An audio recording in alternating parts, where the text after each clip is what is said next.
오늘은 소아시아 일곱교회 마지막 시간으로 라오디게아 교회를 향한 예수님의 말씀을 통해서 은혜를 나누도록 하겠습니다. 오늘 예수님은 라오디게아 교회의 사자에게 편지하시면서 자신을 충성되고 참된 증인이시요 하나님의 창조의 근본이 되시는 이라고 말씀하고 계십니다. 이 말씀 그대로 예수님은 참된 증인이 되심을 성경을 통해서 우리가 확인할 수가 있습니다. 요한복음 3장 31절과 32절에 보면 세례 요한은 예수님에 대해서 이렇게 말씀합니다. 위로부터 오시는 이는 만물 위에 계시고 땅에서 난 이는 땅에 속하여 땅에 속한 것을 말하느니라. 하늘로부터 오시는 이는 만물 위에 계시나니 그가 친히 보고 들은 것을 증언하되 그의 증언을 받는 자가 없도다. 세례 요한 본인은 땅에서 나서 땅의 것만을 증언할 수밖에 없습니다. 그러나 이 예수님은 하늘에서 오신 분으로서 하늘의 진리를 전하는 자라고 세례 요한이 이미 말한 바가 있습니다.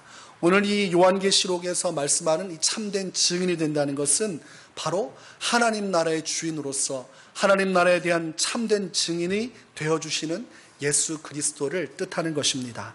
또한 오늘 본문에서 하나님의 창조의 근본이 되신다고 말씀합니다. 창조의 근본이 되신다는 말씀은 천지를 창조하시던 태초부터 예수님께서 존재하셨음을 의미하는 것입니다. 사람은 태초에 있을 수가 없습니다. 사람이 길어봤자 120년밖에 살 수 없고 그 짧은 연 안에서는 태초를 논할 수가 없습니다. 오직 성경에서는 예수님만큼은 사람이지만 사람의 무언가를 넘어서는 신성이 예수님 안에 깃들여져 있음을 말합니다. 즉 예수님께서 하나님이 되신다는 말을 하고 있는 것입니다. 요한복음 1장 1절에서 3절에 이렇게 기록합니다. 태초에 말씀이 계시니라. 이 말씀이 하나님과 함께 계셨으니 이 말씀은 곧 하나님이시니라. 그가 태초에 하나님과 함께 계셨고 만물이 그로 말미암아 지은 바 되었으니 지은 것이 하나도 그가 없이는 된 것이 없느니라. 분명한 말씀이죠. 태초에 하나님이 계셨는데 그 하나님과 함께 계셨던 존재가 있는데 바로 말씀이라는 것입니다. 그런데 영적으로 따지고 보니 이 말씀이라는 태초에 계셨던 그분이 천지를 창조하는 순간에 함께 하셨고 곧 하나님으로서 태초부터 존재하신 분이라고 말합니다. 인간으로서 이해하기 복잡한 것 같지만 단순합니다. 예수님이 하나님이라는 이야기입니다. 예수님의 근원은 하나님이시라 신성을 가지고 천지를 창조하셨던 창조주가 되신다고 말씀합니다. 그러니까 예수님은 하나님 나라의 참된 증인으로서 이 땅에 오신 분이고 그분의 근원을 살폈더니 창조의 근본이 되시는 창조주 하나님이라고 오늘 요한계시록에서 말씀하고 있는 것입니다. 그런 예수님께서 오늘 그 영적인 권위를 가지고 라오디게아 교회에게 말씀을 하십니다. 본문 15절에서 말씀하시기를 내가 내 행위를 아노니 내가 차지도 아니하고 뜨겁지도 아니하도다. 내가 차든지 뜨겁든지 하기를 원하노라. 지금 라오디게아 교회는 칭찬을 받고 있지 않습니다. 예수님께서 단도직입적으로 처음부터 책망의 말씀을 합니다. 이전에 서머나 교회, 빌라델비아 교회는 칭찬을 들은 교회입니다. 그러나 이 라오디게아 교회는 칭찬의 내용은 없어요. 라오디게아 교회가 무언가 분명한 신앙의 모습을 보여주지 못하고 있기 때문에 예수님께서 책망하시고 그에게 바른 길을 제시하고 계십니다. 지금 라오디게아 교회가 책망받는 이유를 보면 차갑지도 않고 뜨겁지도 않은 상태. 어떤 상태입니까? 뜨겁지도 않고 차갑지도 않으면 어떻다는 거예요? 미지근하다는 겁니다. 우리가 차를 마실 때 뜨겁게 해야 좋다고 마실 텐데 이게 미지근하면 맹맹하고 뭔가 몸이 개운하다는 느낌을 못 받을 겁니다. 예수님 보실 때 라오디게아 교회가 그런 교회였어요. 뭔가 뜨겁고 열정이 있고 하나님을 기쁘시게 하는 게 있어야 되는데 미지근해서 교회 같기도 하고 아닌 것 같기도 하고 하나님을 사랑하는 것 같기도 하고 아닌 것 같기도 하고 그러면 차라리 죄를 짓고 뭐 변절을 하거나 그런 것도 아니에요. 그러니까 아예 주님을 떠난 것도 아닌데 지금 세상과 하나님 사이에서 줄다리기 신앙을 하고 있다는 것이죠.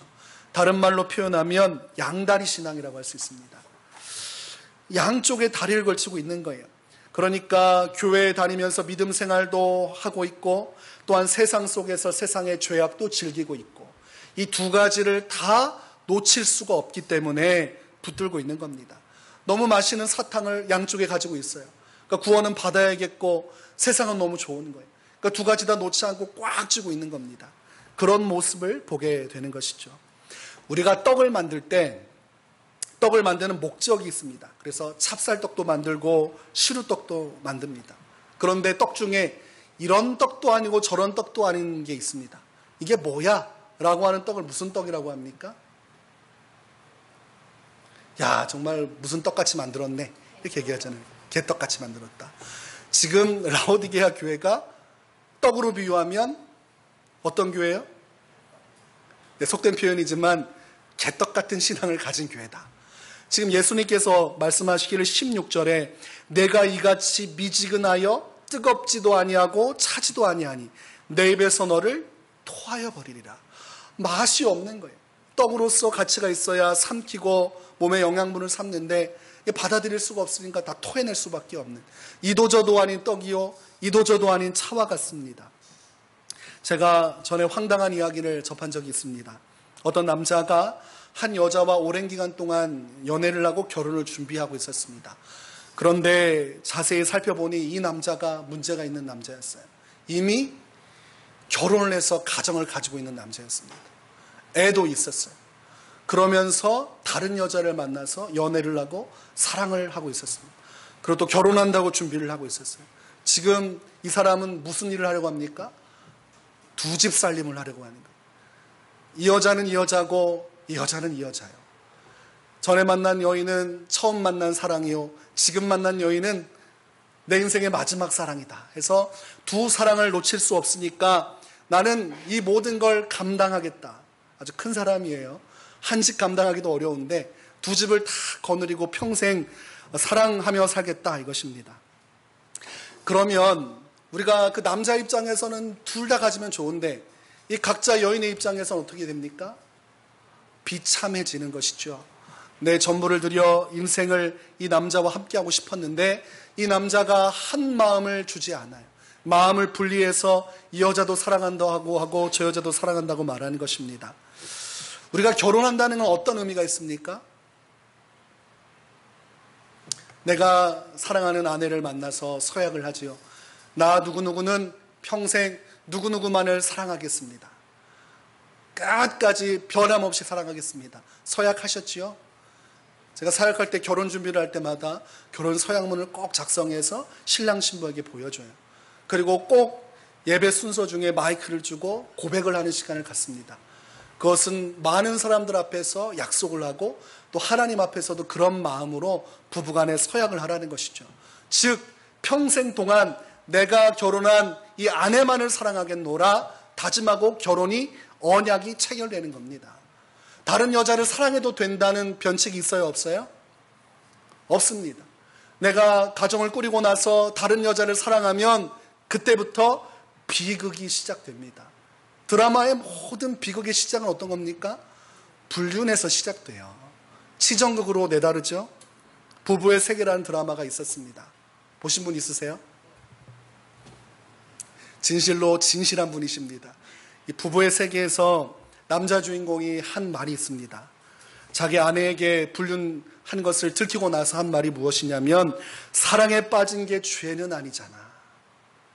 어떻게 감히 결혼의 약속을 깨고 나서 한다는 말이 사랑에 빠진 게 죄는 아니잖아. 내가 너도 사랑하지만 또 다른 여자를 사랑하는 건 어쩔 수 없는 일이잖아 라고 한다면 결혼의 서약은 의미가 없는 것입니다. 그럴 거면 뭐하러 결혼을 합니까? 결혼은 절대로 우리 약속해서 누구도 배신하지 말고 우리 평생 우리 둘만 사랑하자 라고 해서 그렇게 지장 찍는 겁니다. 평생 동안이죠. 나이가 들고 연수가 찬다고 해서 배우자가 여보 좀 힘드니까 좀 바람도 피고 오세요 라고 하는 사람이 있습니까? 더 열심히 감시해요. 그래서 어떤 분은 전에 사역을 할 때 새벽 예배 남편이 오는데 아내분이 따라오는 거예요. 확인해 보니까 남편이 새벽에 누구 만나러 갈까봐 이 아내분이 새벽에 부득불 눈에 불을 켜고 교회까지 같이 와서 옆에서 주무시면서 감시하는 거예요. 나이가 든다고 해서 이거 남편을 이렇게 막 방치하지 않아요. 더 철저하게 감시하고 합니다. 어떤 마음입니까? 나만 사랑하라는 것이죠. 우리가 신앙생활할 때 하나님께서 주신 십계명 중에 우리가 명백히 알고 있는 것처럼 하나님께서 하신 말씀이 있습니다. 나 외에 다른 신을 섬기지 마라. 하나님께서 말씀하신 거예요. 너는 나의 백성으로서 나의 말만 듣고 나만 사랑해야 하고, 나는 너의 하나님으로서 너희를 특별히 지키고 보호하고 영원한 생명의 길로 이끌어 가겠다. 이 언약이 체결된 겁니다. 그러니까 누구 하나도 약속을 어기면 안 돼요. 근데 하나님은 약속을 어기지 않는데 누가 문제입니까? 사람이 문제예요. 하나님만을 사랑해야 되는데 무엇도 사랑합니까? 세상도 사랑하는 거예요. 불륜을 저지르는 것과 똑같죠. 하나님도 사랑하고 저는 세상도 사랑합니다. 하나님이 원하시는 말씀도 따르겠지만 세상이 원하는 죄의 욕망도 저는 거스르기가 어렵습니다.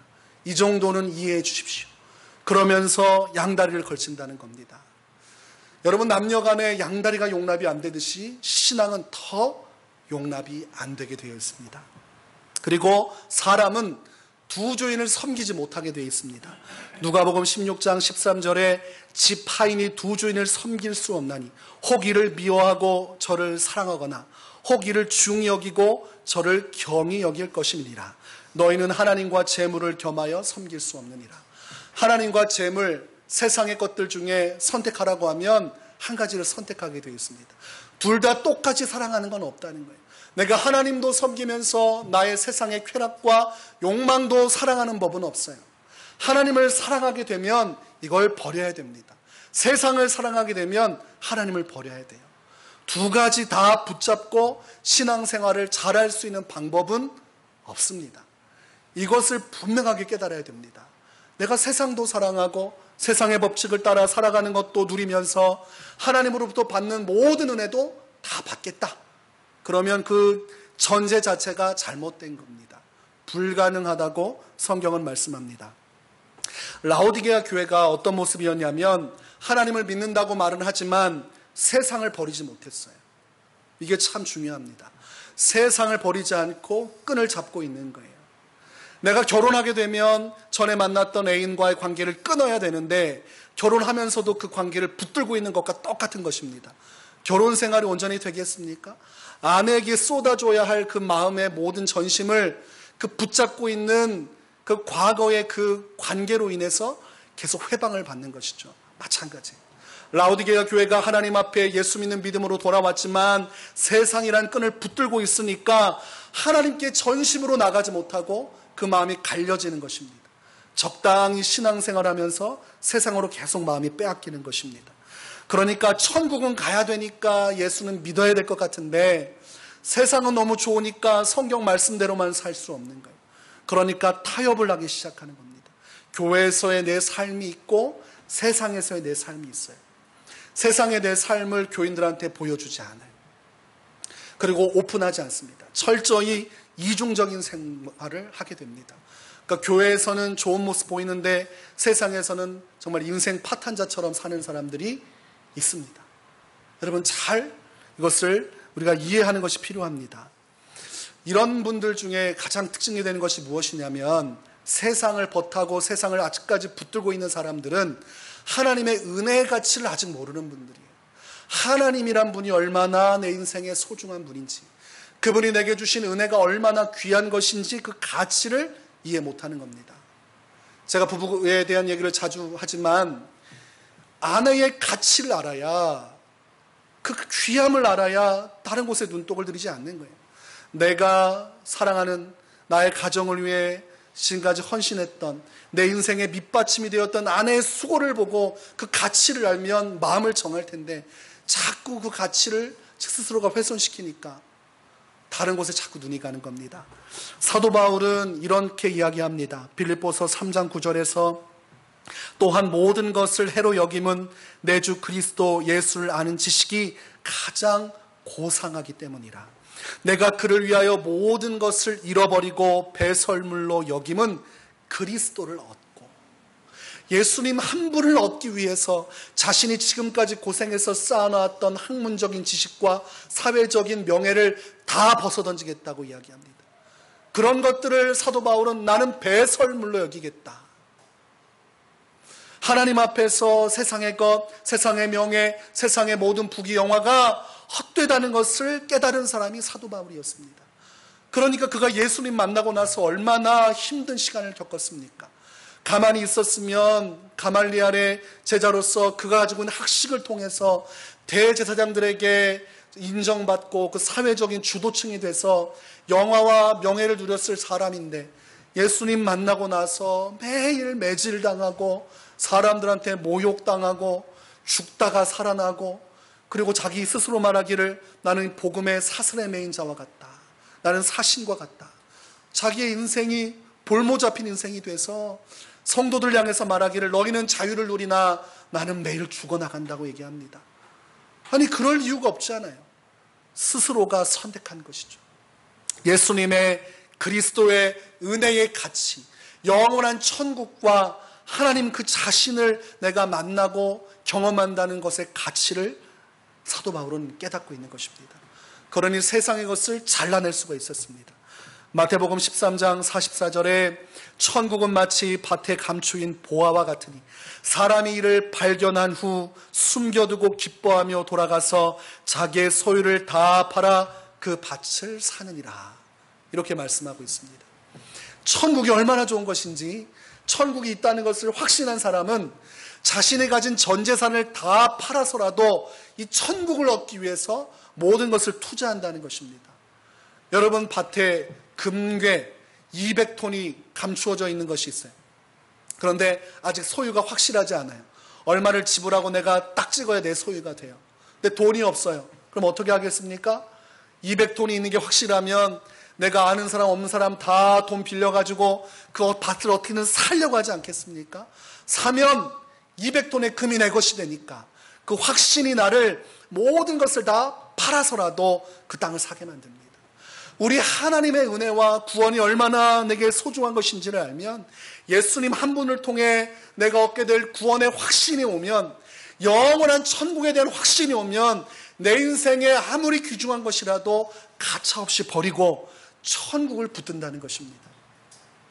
여러분 이 땅에서 명예와 부귀를 누리다가 지옥 가는 삶과 이 땅에서 고생하고 어려워도 영원토록 천국에 가는 삶 두 가지를 확신한다면 어떤 삶을 선택하시겠습니까?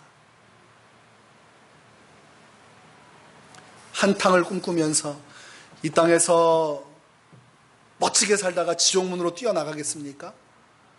아마 모두가 천국이 눈앞에 보여지고 확실하다면 내 모든 걸 다 들여서라도 천국으로 가기 위해서 모든 걸 베팅할 것입니다. 그런데 라오디게아 교회는 그렇게 안 했어요. 그들은 자신들의 머리를 쓰기 시작했습니다. 천국도 가고 세상도 갖자 이것이죠. 나는 천국행 티켓도 받고 세상에서 부귀영화도 그리고 예수님께서 원치 않은 것도 즐기면서 이 두 가지를 다 할 수 있는 사람이라고 확신했습니다. 이것이 지혜라고 생각했어요. 뭘 그렇게까지 하면서 신앙생활 하나. 지혜롭게 적정하게 적당하게 그렇게 교회에서도 그렇게 신앙생활하고 세상살이도 그렇게 하면서 그렇게 어우러져 가면서 살아가는 거지. 그 모습이 라오디게아 교회의 모습이었고 예수님은 그래서 토하여 버리겠다라고 말했습니다. 아마 여러 가지 교회의 모델이 있었지만 이 라오디게아 교회에 속하는 사람들이 많을 것입니다. 오늘날 대다수의 성도들이 다 양다리를 걸치고 하나님 믿는 신앙생활에 깊이에 들어가지 않고 그 언저리에서 적당히 신앙생활하면서 구원도 받고 세상에서 성공하고 형통해서 세상의 것도 취하려고 할 것입니다. 그러나 여러분 그런 마음을 주님은 아시는 거예요. 전심으로 하나님을 섬기고 내 인생 다 주께 바치고 주님을 따르는 사람과 하나님께 모든 걸 드리지 못하고 내 삶은 내 것이라고 생각해서 하나님께 한 발만 담그고 한 발을 세상으로 향하는 사람을 주님은 너무나 잘 압니다. 예수님을 만나고 나서도 세상으로 여전히 발걸음이 향하는 사람에 대해서 성경에서 베드로후서 2장 20절에서 22절은 이렇게 말합니다. 만일 그들이 우리 주 되신 구주 예수 그리스도를 알므로 세상의 더러움을 피한 후에 다시 그 중에 얽매이고 지면 그 나중 형편이 처음보다 더 심하리니 의의 도를 안 후에 받은 거룩한 명령을 저버리는 것보다 알지 못하는 것이 도리어 그들에게 나으니라. 참된 속담에 이르기를 개가 그 토하였던 것에 돌아가고 돼지가 씻었다가 더러운 구덩이에 도로 누웠다 하는 말이 그들에게 응하였도다. 예수님을 만나고 믿고 나서도 여전히 세상으로 향하는 사람은 차라리 예수를 믿지 않는 것이 낫다고 얘기합니다. 그 모습은 하나님 앞에서 더럽고 추악하니 마치 그 개가 토하였던 것에 다시 돌아가서 그곳에 머무는 것과 같고 돼지가 깨끗이 씻어놨더니 또다시 신나게 구정물에 들어가서 목욕을 하는 것과 똑같은 거라는 것이, 그 더럽고 추잡한 세상으로 돌아간 것, 그것이 하나님 보실 때는 더럽고 추잡한 모습이요, 오늘 성경에서 라오디게아 교회를 하나님은 나는 토할 수밖에 없다고 평가하고 있다는 것입니다. 그래서 라오디게아 교회는 스스로가 말하기를 우리는 대단히 지혜로운 지식인이요 세상에서 총명한 사람이라. 그 사람들은 부가 많았습니다. 라오디게아 교회 성도들은 그 사회적 상황에서 환경적으로 부와 명예를 누렸던 사람들이에요. 그러니까 부에 대한 자부심이 있었고, 이렇게 하나님도 섬기고 세상도 섬기는 삶이 참된 지혜와 참된 자유라고 생각했어요. 그러니까 목에 힘을 주는 것이죠. 세상의 것도 누리면서 교회에서도 목에 힘을 주고 세상의 명예와 권력 아래서 신앙의 길을 걸어가는 것이었습니다. 그러나 예수님은 오늘 17절 말씀에서 그들을 완벽하게 발가벗겨 버리십니다. 내가 말하기를 나는 부자라 부요하여 부족한 것이 없다 하나 내 곤고한 것과 가련한 것과 가난한 것과 눈먼 것과 벌거벗은 것을 알지 못하는도다. 사람들이 볼 때는 아주 잘 살고 아주 명예로운 그리스도인으로 보이는데 하나님 앞에 전심을 들여 믿음의 길을 따르지 않는 이 양다리 신앙을 가진 사람에 대해서 하나님은 말씀하시기를 너는 곤고한 사람이다. 너는 아주 가련한 사람과 같다.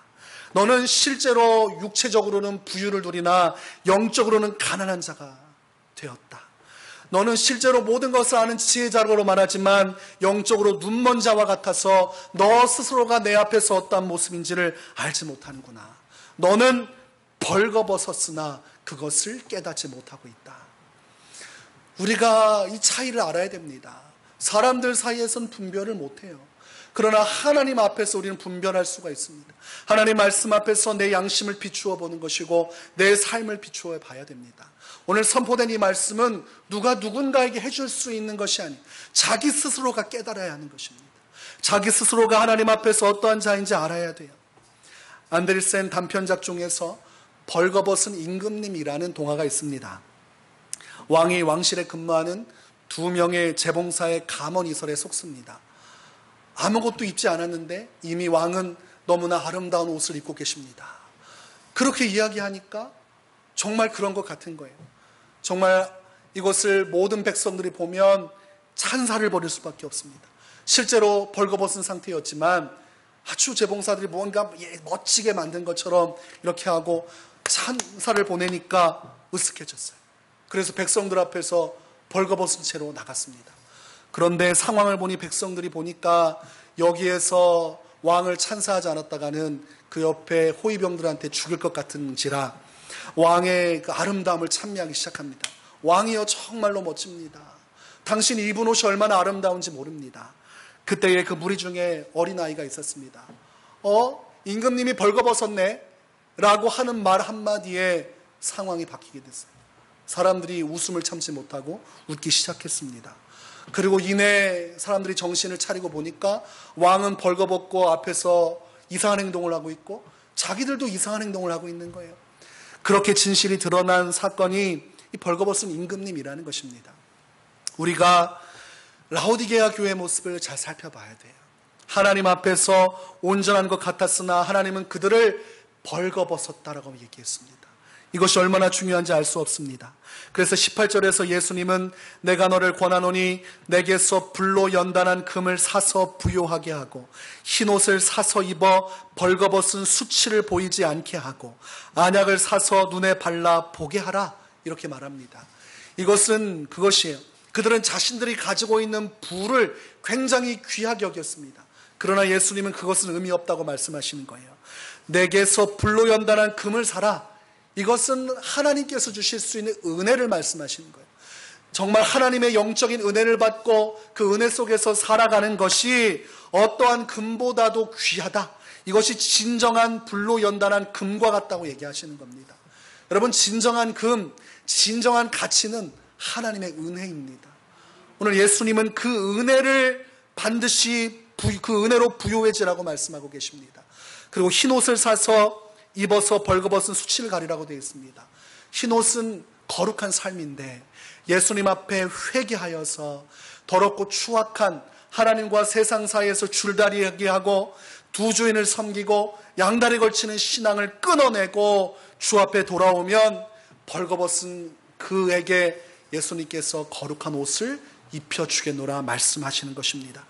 안약을 사서 눈에 발라보게 하라는 것은 성령의 영적인 감화와 감동을 통해서 너희의 눈이 먼 것이 회복되어 지금 너희가 어떠한 모습인지를 깨달아 온전한 것을 분별할 수 있는 영적인 지각을 가지라는 것입니다. 그들은 세상의 부요를 얻고 찬란한 옷을 입었다고 믿었지만 예수님은 그들이 벌거벗었다고 얘기했으며 그러기에 은혜의 자리로 와서 이 귀한 생명의 금, 불로 연단한 금으로 부요해지라, 이렇게 말씀하셨습니다. 우리가 신앙생활하면서 영적인 분별을 하지 못하면 라오디게아 교회처럼 휩쓸려 갑니다. 그것이 지혜라고 생각을 해요. 열심히 전심으로 주님을 섬기는 사람을 무시하게 되어 있습니다. 뭐 저렇게까지 하나. 세상 사람들은 예수쟁이라고 말할 수 있어요. 그런데 오늘날 문제가 뭐냐면 교인들 사이에서 또 비난한다는 거예요. 할 일도 없나? 왜 저렇게 교회에 와서 봉사하는지, 왜 저렇게 자기 고생하면서 저 일을 하는 것인지 비난을 한다는 거예요. 그런 비난이 들려오면 열심히 하고 싶습니까? 그러니까 본인도 열심히 안 하고 열심히 하는 사람도 비난하고 그래서 모두가 다 교회에 관심을 쏟지 못하게 되는 일들이 벌어지는 것입니다. 그래서 오늘날 점차 사람들은 교회로부터 멀어져요.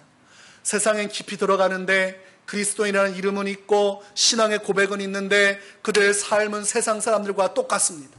세상에 놔두면 그들의 삶을 통해서 누가 그리스도인인지 모를 때가 있어요.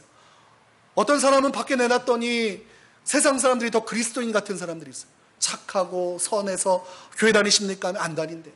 또 어떤 사람은 고약하고 패역해서 교회 안 다닐 거 했더니 교회 직분자예요.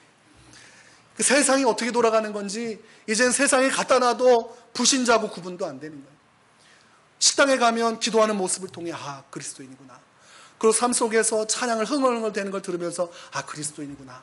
오가면서 하나님 말씀 보면 뭐 읽으세요?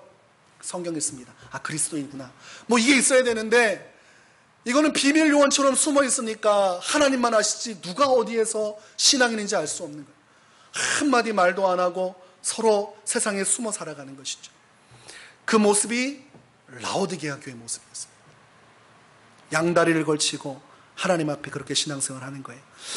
오늘 하나님께서 라오디게아 교회를 이렇게 집요하게 벌거벗었다, 가련하다, 곤고하다, 인격 모독적인 말처럼 보일 만큼 세게 이야기하신 이유는 한 가지입니다.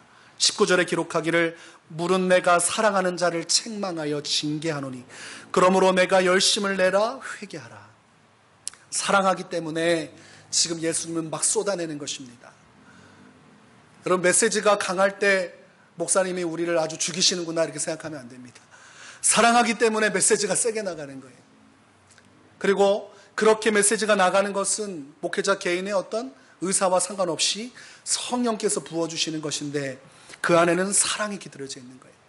그래서 여러분, 책망받을 때 우리는 그 깊이에 있는 하나님의 사랑을 깨달아야 됩니다.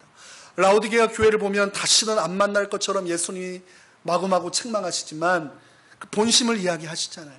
사랑하기 때문이다. 사랑하는 자에게 환난이 있고 사랑하는 자에게 징계가 있습니다. 왜냐하면 회개하고 돌아와 영원한 생명을 누려야 하기 때문입니다. 오랜 시간 신앙생활하면서 아주 힘겨웠던 분이 있으십니다.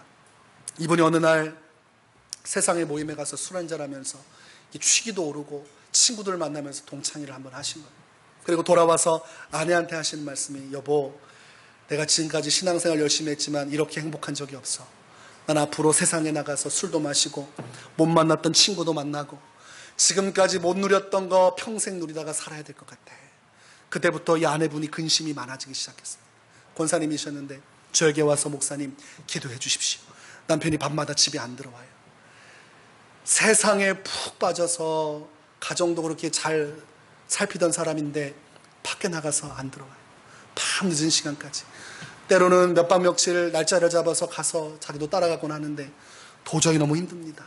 남편이 돌아오게 해주십시오. 그런데 또 교회는 나와요. 그러니까 교회 나와서 예배 드리고 세상에 나가서 신나게 즐기는 거예요. 그러니까 이분이 뭘 지금 하고 있는 거예요? 라오디게아 교회가 했던 거 그대로 하면서 스스로가 지금까지 우둔했구나, 무엇하러 그렇게 열심히, 그리고 자기 자신을 괴롭히며 살았을까, 자유롭게 마음껏 이렇게 살면 되는 건데 예수 안에서의 자유가 이것이 아니겠는가. 여러분, 그것은 자유로 가는 것이 아니라 그것은 예수님과의 관계가 깨어지는 지름길이며 예수님께 토해낼 수밖에 없는 그런 삶으로 나가는 것입니다. 우리가 힘들다고 해서 그곳에 진리가 없는 것이 아니에요. 여러분, 각자 개인마다 열심히 공부하셨고 또 꿈을 이루시면서 살아오지 않았습니까? 공부하는 과정은 힘들잖아요. 그러나 그렇다고 해서 그 가치가 없습니까? 나중에 원하는 사람이 돼서 원하는 목적을 성취하는 그 토대가 되는 것이 고생이죠. 우리가 예수 믿고 하나님 섬기는 것이 때로는 어려울 수 있고 힘겨울 수 있지만 그 안에 생명이 있고 영원한 천국이 있고 하나님의 은혜가 있고 긍휼이 있다면 우리는 마땅히 그 길에서 벗어나서는 안 됩니다. 오늘 여러분의 마음속에 분별할 수 있는 마음이 있기를 원합니다. 내가 지금 어떠한 자세로 주 앞에 머물러 있는가. 본문 20절에 보니까, 볼지어다 내가 문 밖에 서서 두드리노니 누구든지 내 음성을 듣고 문을 열면 내가 그에게로 들어가 그와 더불어 먹고 그는 나와 더불어 먹으리라 말씀하셨어요. 이 말씀은 한 가지만 분명하게 우리에게 요구합니다. 억지로 우리의 주인이 되실 수 없는 예수님의 모습입니다. 우리가 마음의 문을 열고 예수님을 모셨다면 예수님 모시고 세상에 나가 살아가야 한다는 거예요.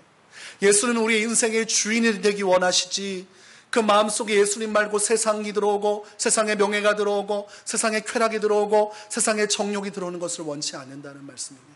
오직 예수를 믿는 사람은 한 분이신 예수님만 마음에 모시고 예수님을 위해서, 예수님을 향해서, 예수님만을 향한 신앙의 길을 걸어가야 한다고 말씀하는 것입니다.